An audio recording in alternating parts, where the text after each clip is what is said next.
On the line this evening, we have South African journalist and editor Candace Bailey to unpack this story. Good to see you again, Candace.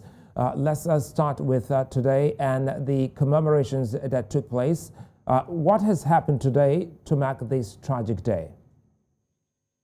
Good evening, Suleiman. Indeed, August 16th will always be a very tragic day and a very a bad day for South Africans as we remember the killings of those mine workers in the Northwest Province. Today, the union, one of the unions that were involved in that week-long strike, AMCU, the Association of Mine Workers and Construction Union, has had a wreath-laying ceremony at the Koppie where those miners were killed. So in fact, it was 34 miners that were killed on the 16th of August, but another 6 had been killed in the 3 days before that, that actual tragic day. There were also 2 police officers and 2 security guards from the mine that had also been killed. So in total, there were 44 killings at that time.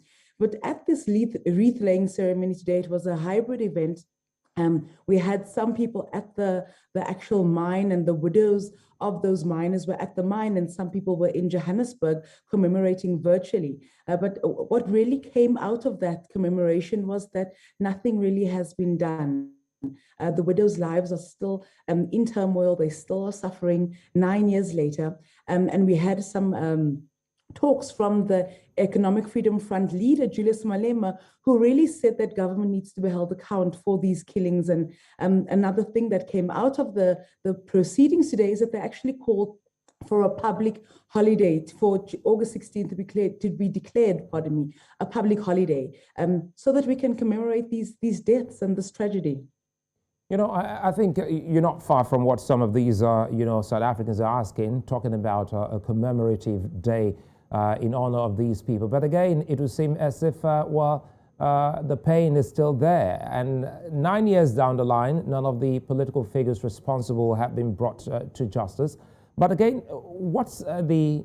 how is this affecting the entire society now that South Africans and Africans are remembering these 34?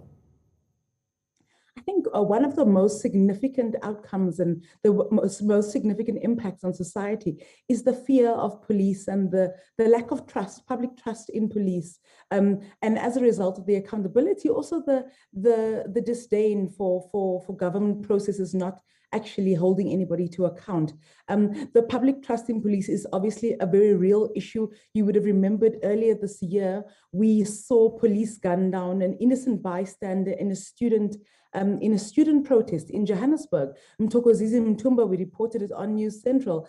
So that the actions of the police and the way that the police attend and the lack of the demilitarization of the police is really still evident in our society. And I think that really has an effect on how society views the police in this day and age. 9 years later, it continues. Yeah, quickly before I let you go, Candace, seeing what is happening, the continent is looking to South Africa as trying to do away with impunity. For the first time on the continent, we've seen a former president face trial, even a president, an incumbent testifying before a commission.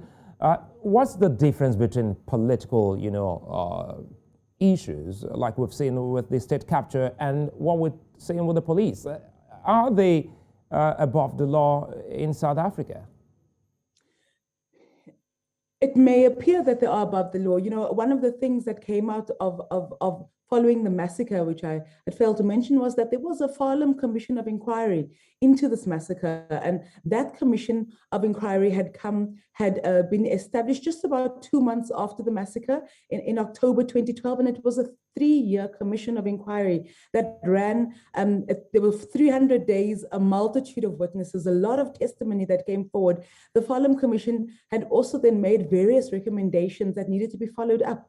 And what we're seeing 9 years later is that those recommendations have not been followed up. One of the main recommendations was that the police needed to be professionalized, that the police needed to be demilitarized, so that the approach to dealing with public order incidents really changes, and that's where the tragedy lies, in the sense that no accountability has happened.